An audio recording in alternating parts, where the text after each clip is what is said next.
जय नारायण की नमस्कार। आप देख रहे हैं एस्ट्रोदेव और मैं हूं आपका एस्ट्रो फ्रेंड्स डीडी शास्त्री।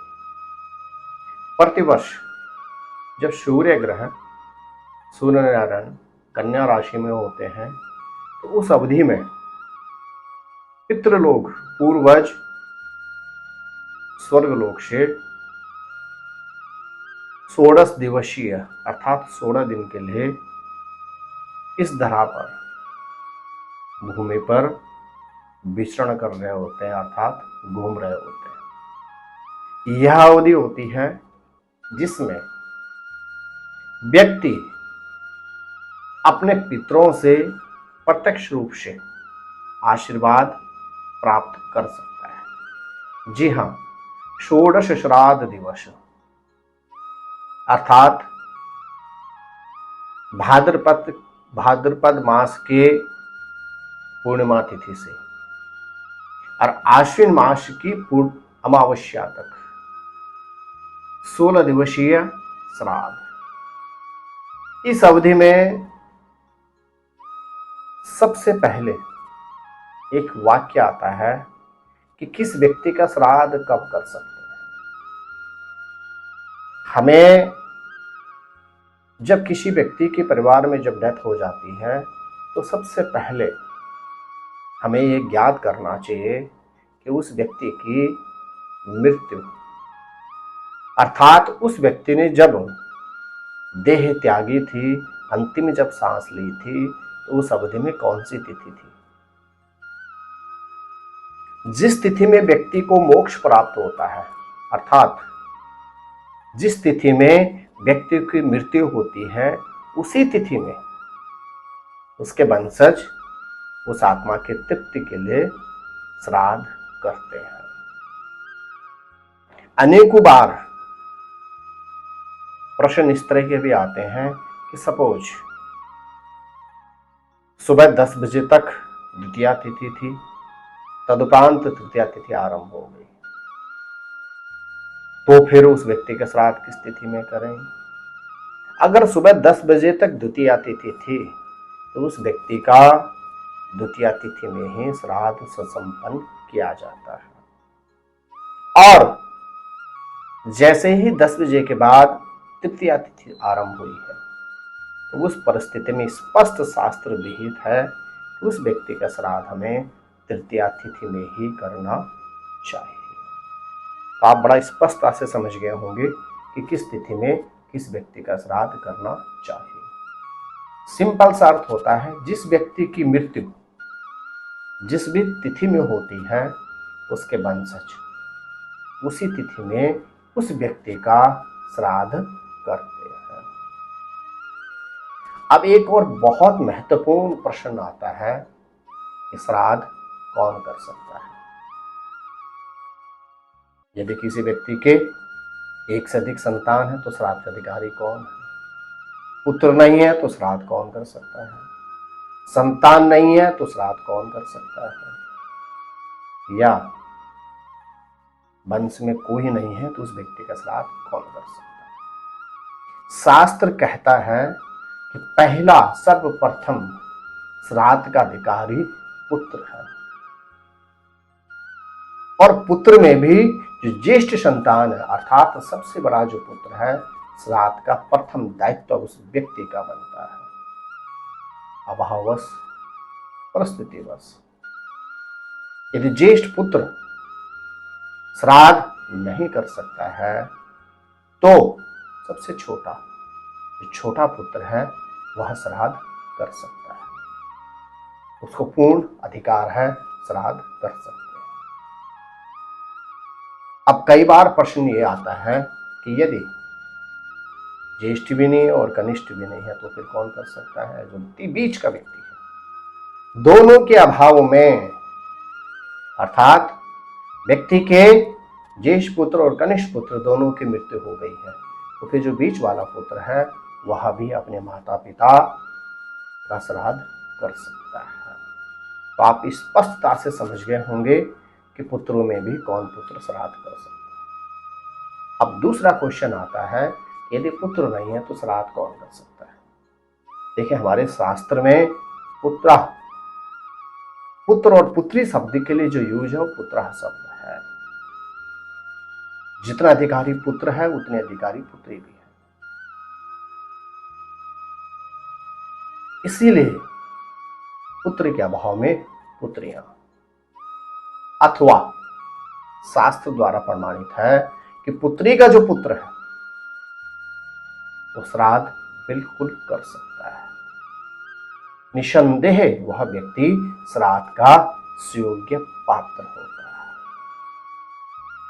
साथ ही साथ अभाव में उस वंश का कोई भी व्यक्ति उस आत्मा के लिए श्राद्ध कर सकता है। अर्थात ताऊ का बेटा हो, बड़े पापा का पुत्र हो, छोटे कनिष्ठ पिता हो, अर्थात चाचा का पुत्र हो, वह भी श्राद्ध करने के पूर्ण अधिकारी है। वह भी श्राद्ध कर सकते हैं। आप स्पष्टता से समझ गए होंगे श्राद्ध कौन कौन कर सकता है। अब एक वाक्य और आता है यहाँ पे सबसे महत्वपूर्ण कि श्राद्ध की तिथि मिल गई, श्राद्ध कौन कर सकता है, यह भी क्लियर हो गया कि सब श्राद्ध ये कर सकता है। पहला अधिकारी है बड़ा पुत्र, अभाव में छोटा पुत्र, दोनों नहीं है तो मंझला पुत्र भी कर सकता है। और जहां पुत्र संतान नहीं है वहां पुत्री का जो पुत्र है उसको भी श्राद्ध का पूर्ण अधिकार कर सकता है। और अभाव में ताऊ, चाचा, इनकी जो पुत्र होते हैं वह भी श्राद्ध कर सकते हैं। कोई भी नहीं है तो फिर गुरु, अर्थात आपके जो कुल पुरोहित हैं उनको भी श्राद्ध करने का पूरा अधिकार है और करना चाहिए, क्योंकि गुरु ही व्यक्ति को अंधकार से प्रकाश की ओर ले जाता है। गुरु ही व्यक्ति की आत्मा को मुक्ति को ले जाता है। इसलिए कहा गया है गुरु गोविंद दोनों खड़े काके लागो पाए, अर्थात गुरु और ईश्वर दोनों खड़े हैं तो सबसे पहले गुरु ही पूज्य है। अभाव में कुल पुरोहित को पूर्ण अधिकार है। कुल पुरोहित का यह दायित्व बनता है कि वह अपने शिष्यों का श्राद्ध तर्पण अवश्य करे। अब एक वाक्य और आता है कि श्राद्ध किसका करना चाहिए, कौन श्राद्ध कर सकता है और श्राद्ध किसका कर सकता है। जी हाँ, श्राद्ध के अधिकारी सबसे पहले 3 पीढ़ियां आती हैं अपनी, अर्थात पिता, दादा और परदादा। जब हम श्राद्ध करते हैं, जब हम तर्पण करते हैं, इन तीनों का ही हमें नाम लेके गोत्र और नाम के साथ तर्पण करना चाहिए। इसी तरह से माता, मातामह और परमातामह, अर्थात माता, दादी और परदादी, इन तीनों का भी हमें श्राद्ध के समय पर स्मरण और तर्पण इनका भी करना चाहिए। इसी तरह से ननिहाल में शास्त्र कहता है कि ननिहाल के अंदर भी हमें सबसे पहले नाना, परनाना और वृद्ध नाना, तीनों का हमें श्राद्ध करना चाहिए। इसी तरह से नानी, परनानी और वृद्ध नानी, इन तीनों का भी हमें श्राद्ध अवश्य करना चाहिए। अर्थात श्राद्ध की अवधि में इन तीनों का ही हमें तर्पण अवश्य करना चाहिए। और एक और दायित्व और फर्ज बनता है, आप ससुर, पर ससुर और वृद्ध ससुर, अर्थात आपकी जो अर्धांगिनी है उनके पिता, दादा और परदादा, तीनों का भी आपको श्राद्ध यानी तर्पण अवश्य करना चाहिए। इसी तरह से शास्त्र कहता है कि आपके कुटुंब में, आपके परिवार में यदि चाचा हो, ताऊ हो, कोई भी आपके परिचय में परिवार में हो, कुटुंब में हो, सगोत्रीय हो, अर्थात अपने गोत्र में हो, जब आप तर्पण करते हैं, श्राद्ध करते हैं, तो इनके आत्मा की तृप्ति के लिए भी हमें तर्पण करने चाहिए।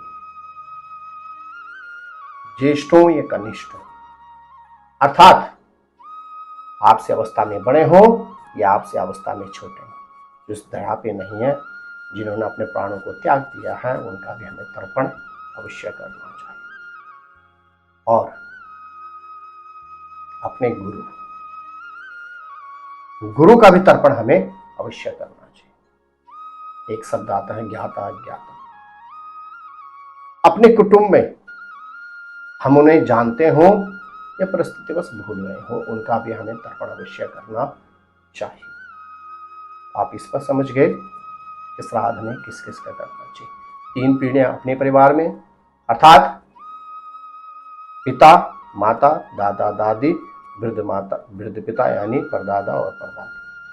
सेम तीनों पक्ष हमारे आ जाते हैं किसमें, ननिहाल में। और तीनों पक्ष कोशिश करनी चाहिए ससुराल। इनका अवश्य ही हमें तर्पण करना चाहिए।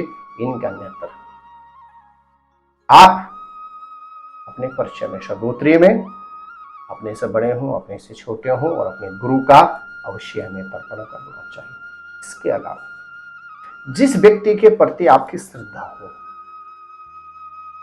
जिस व्यक्ति के प्रति आपकी आस्था हो, और जिस व्यक्ति को आप गुरु के सम्मान देखते हैं, उस व्यक्ति का भी हम तर्पण कर सकते हैं और हमें करना चाहिए।